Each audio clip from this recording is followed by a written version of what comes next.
मिशकात में मौजूद है ना, हजरत अबू ज़र रज़ियल्लाहु ताला अन्हु रावी हैं, हुजूर अलैहिस्सलातु वस्सलाम से अर्ज़ किया औसिनी या रसूल अल्लाह, या रसूल अल्लाह मुझे कोई नसीहत कर दे। हुजूर अलैहिस्सलाम ने फरमाया अलैका बितक़वल्लाह, अपने ऊपर अल्लाह के खौफ को लाजिम कर लो और हर वक्त अपने आप के ऊपर अल्लाह के खौफ को लाजिम कर लो। हुजूर ने फरमाया हर चीज की बुनियाद तकवा है, हर अच्छी चीज की बुनियाद तकवा है। मुहद्दिसीन ने इसको समझाते हुए कहा तो हुजूर ने फरमाया कि हर वक्त अपने खौफ अल्लाह के खौफ को लाजिम कर लो। इससे मुराद यह है कि जिस तरह अगर कोई गुनाह कर रहा हो, इंसान दुनिया में गुनाह करने लगे, आगे देखता है ना, पीछे देखता है, दाएं बाएं देखता है, तो कोई इंसान देख तो नहीं रहा। अगर कोई इंसान न देख रहा हो तो इंसान गुनाह कर लेता है, और अगर कोई इंसान देख रहा हो तो इंसान गुनाह नहीं करता। हुजूर फरमा रहे हैं हर वक्त अपने ऊपर अल्लाह का खौफ लाजिम कर लो। अल्लाह से इतना तो डर लो जितना लोगों से डरते हो। अगर मैं आपसे कहूं कि अल्लाह से इतना तो डरो जितना लोगों से डरते हो, हर कोई कहेगा अस्तगफिरुल्लाह, ये कैसी बात कर रहा है। अल्लाह का डर लोगों के डर से तो बहुत ज्यादा है, लेकिन हाज़रीन अगर हम अपने हालात देखें तो इससे मुख्तलिफ है। अगर हम हकीकत हाल देखें तो हमारा हाल इसके गवाही नहीं देता।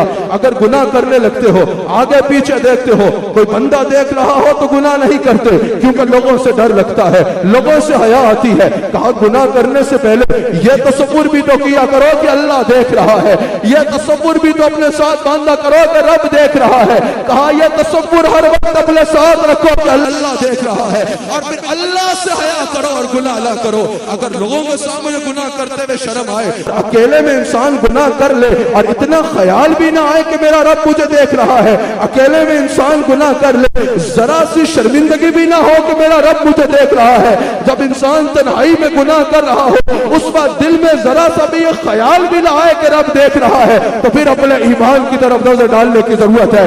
यही तो अल्लाह बरपा रहा है, या अय्युहल्लज़ीना आमनू इत्तकुल्लाह हक़्क़ तुक़ातिही, अल्लाह से डरो पर खाली जुबानी गावे की हद तक नहीं गया कि ऐसे अल्लाह से डरो जैसे उससे डरने का हक है। यह इरादा करके उठना है कि आज के बाद हमने हर वक्त ये ख्याल देखना है कि मेरा रब मुझे देख रहा है, अल्लाह देख रहा है। जब तन्हाई में गुनाह करने लगते हो ना, कोई नहीं देख रहा, तन्हाई में कोई ऐसी चीज देखने लगो, तन्हाई में कोई गुनाह करने लगो, तन्हाई में नमाज छोड़ने लगो, तन्हाई में नाफरमानी करने लगो, तो हक़ का तुक़ात ही यह है कि एक बार ऊपर देखो और यह यकीन करो मेरा रब मुझे देख रहा है। जब अल्लाह का डर दिल में बसा के गुनाह छोड़ो तो अल्लाह फरमाता है जन्नतान, फिर तुम्हारे लिए 2 जन्नतें होगी। जब तुम्हारे दिल में यह होगा कि मैंने अपने रब को मुंह दिखाना है। आज कोई 2 नमाजें पढ़ लेना तो उसका दिमाग खराब हो जाता है, आज कोई 2 किताबें पढ़ ले तो उसका दिमाग फिर जाता है, आज 4 लोग किसी के हाथ चूम ले तो वो आपे से बाहर हो जाता है।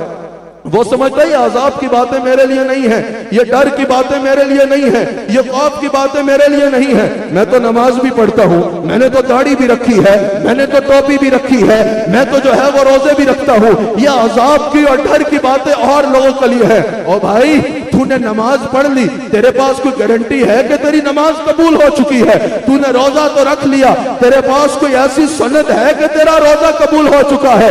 अगर अमल कर रहे हो उस पर तकब्बुर ना करो, अल्लाह की बारगाह में गिर के कहो या अल्लाह तेरा शुक्र तूने अमल की तौफीक अता फरमाई है। अल्लाह ताला से डरो और अल्लाह ताला से कहो या अल्लाह मुझे ऐसे काम से बचा ले कि जिससे मेरे अमाल जाया हो गए। अल्लाह ताला का खौफ दिल में बसाओ, यह है हक़ का तुक़ात ही। अगर अमल कर लो तो उस पर तकब्बुर नहीं करना, बल्कि उस पर भी अल्लाह का शुक्र करना है कि अल्लाह ने तुम्हें अमल की तौफीक अता फरमाई है।